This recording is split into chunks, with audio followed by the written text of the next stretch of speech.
that's not a big issue for me. But it is a deal breaker if they are allegorizing it to such a degree that they say it all happened, we don't need to pay attention to it. Yes. And that's an issue that's just a deal breaker.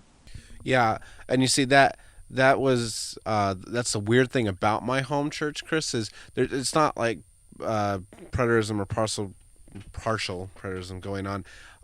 I was raised independent Baptist. The Bible is supposed to be interpreted literally.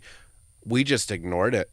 And the big part of my paradigm shift was when I came across Rob Skiba's mythology and the Coming Great Deception and the Mount Hermon Roswell connection and the Nephilim, because that was completely ignored for me, and it was like, whoa, what? Come again? Right. Well, ignoring can be just as dangerous because, I mean, if you've got the one pastor who's, and probably for good reasons, and I don't like, I think it's important.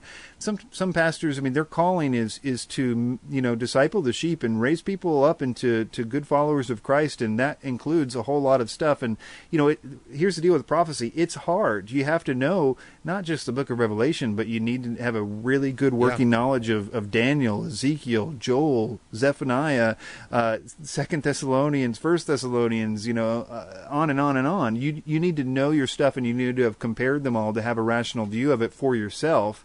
And when a person doesn't have that or hasn't taken the time to do it, then they are sitting ducks for all the stuff that sounds good and everything else that allows a dismissal or even, some sort of these sort of various views, whether they not be officially partial preterism or whatever, creeping in because somebody that they respect and, who they read their commentaries for the other stuff, he believes this about Revelation. So, good enough, copy and paste for now until I figure it out.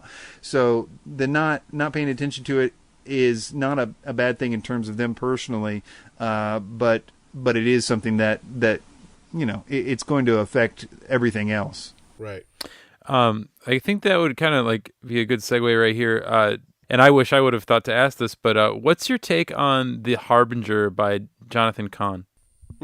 Now, Harbinger, that's the thing about, is that the thing where he's saying about the 9/11 issue? And the sycamore tree or whatever? Yeah. Yeah, now I haven't read the book, but I heard about that when it first came out with some stuff. Elliot Ness did a film on it, too. I think that it's pretty darn weird that he would, say those particular things from Isaiah or whatever. And I could go either way. And I don't know all the details. I'm sure there's a whole lot of other stuff that's going on in that book. But I tend to lean towards they were knowingly putting that into the speech, and there was some kind of funny business going on there. I don't think that necessarily means that we're dealing with something happening, because ultimately all that would require is somebody putting that into the speech, trying to be blasphemous like a Satanist or whatever. I mean, it doesn't necessarily mean that God has to act because somebody put that in a speech or planted a sycamore tree. It just, and I also don't think that in the context of that verse, that's, it is kind of taking that out of context, as far as what the natural and customary way that you would understand that prophetic passage, and it's, the way that you would expect that to be fulfilled. So it's not anything in hermeneutics that you would expect. Right. So it rings to me like something that somebody did intentionally, but it doesn't follow that God now must make that be the true way that prophecy gets fulfilled, because everything that was done, as far as I understand it, was stuff that humans can do. Plant a tree, put it in a speech, that kind of thing. Okay, do you have something, Dan? I'm just curious. I want to ask him about this book here. Okay, if he's ever heard of it. Go for it. Just kind of switching gears. Have you ever heard of the book Epidemic: Examining the Infected Roots of Judaism and Christianity by Russ Huck, or Hook, Houck? No, I haven't heard of that. Okay. I heard on Canary Cry interview, the part 2 with Rob Skiba, their first one. Rob and Gans have both read this book, which is why I got it. And on the back here, it has this quote from this one person making a comment. When I learned that neither Judaism nor Christianity are biblical religions, at first I got angry. And he goes on to talk about the privilege we have to restore Christianity to what it is. Anyway, I think it's going to be an interesting read. I just wondered if you ever heard of it or had read it, or if you had an opinion on it or anything like that. But Well, I mean, it's probably talking about the traditions or something in Judaism and traditions in Christianity. That's Yeah. kind of what I'm wondering. And what he does is, if you look in the table of context, he's going through like the different time eras of when did Judaism start to emerge, when did Christianity and these traditions start to emerge, and really Judaism, I think, he's got it from like 200 BC to 150 AD, which was really when, if my ancient Israel history serves me correctly, that is right about when the Sadducees and the Pharisees started to become prevalent. And then for the church, the first incubation era was, I think, from like, he's got a 150 AD to 300 AD, and that's right up to the time of Constantine, if I remember, and all like merging with the Roman paganism and all of those things. Well, I mean, in one sense, it's completely wrong and disproven, depending on how he's trying to say it. I mean, clearly we have records of Christianity way before then, and same thing with in terms of Judaism. It's a little bit more sketchy, but we have pretty far back, at least that far. I mean, certainly we would say as Bible believing Christians that Moses and Abraham and the rest of it were way before that. But if he's saying that the traditions, for example, of the Catholic Church and started emerging around then, and the Judaism issue with the various traditions around the Pharisees, and started to become sort of perversions of the religion, as Catholicism and as Talmudic Judaism is. Right. They're not based on. Then I mean that's sort of a given, I guess. But depends on where he's going with it. Yeah, I was just curious if you'd heard of it. All right. Anyway, moving on. Yeah, I just had a few more questions, if that's okay, Chris. I don't want to keep you here too long. So Yeah, it's fine. Okay, so I've browsed through your channel many times, and when I have time, I've clicked on many of the videos and watched them. You have the video about people who hadn't heard the gospel. Do you know what I'm talking about? Okay, this is just something like me as a believer, like that I've always struggled with, is like children's salvation. If like a child passes away before the child even has an idea of how to accept Christ, does grace cover that? Like what's your take on that? Yeah, I think it does. When David lost his son, he says, when he stops mourning, because they said, look, David, you've mourned a lot too much over this son, you need to get back to work. And he says, you're right, I will go to him, but he's not going to come back to me. David essentially has the theology that he is going to see his son wherever, in the afterlife.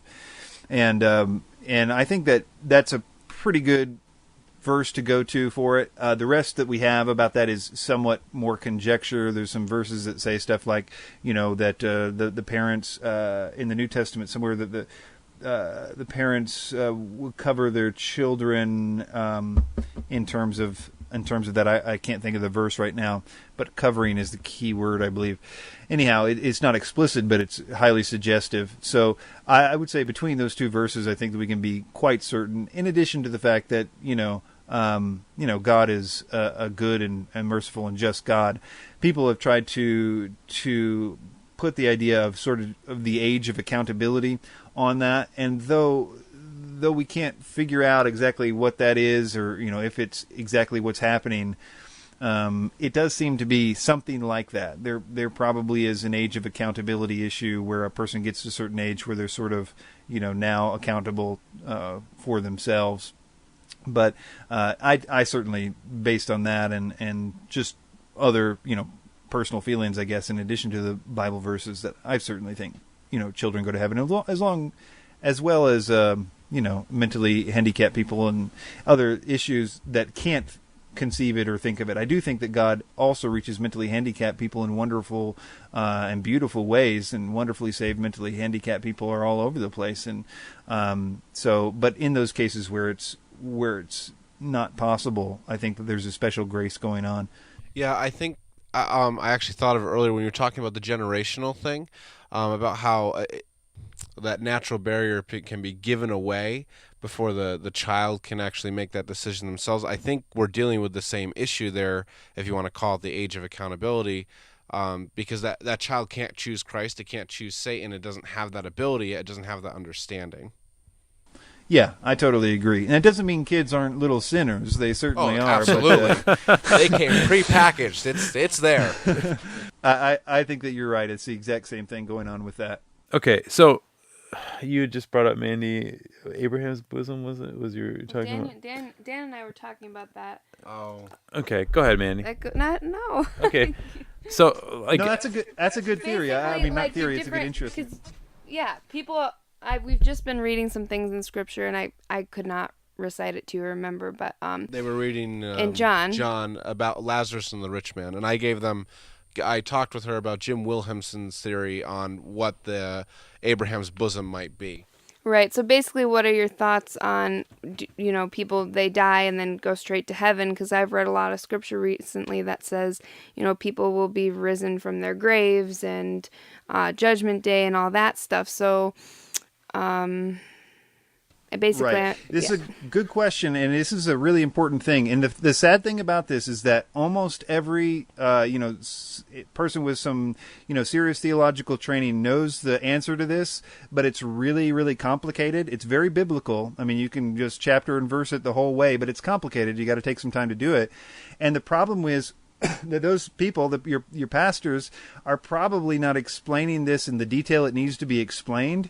And because they aren't, it leaves people open to all kinds of false teachings about hell, because there is no shortage of people that are going to capitalize on the general Christian's ignorance about this issue and going to lead them into all kinds of different places. Hell doesn't exist. Gehenna was just a trash dump outside of Jerusalem, and the rest of it, they're going to try to blind you with science and get you into some weird thing. So anyway, here's the deal.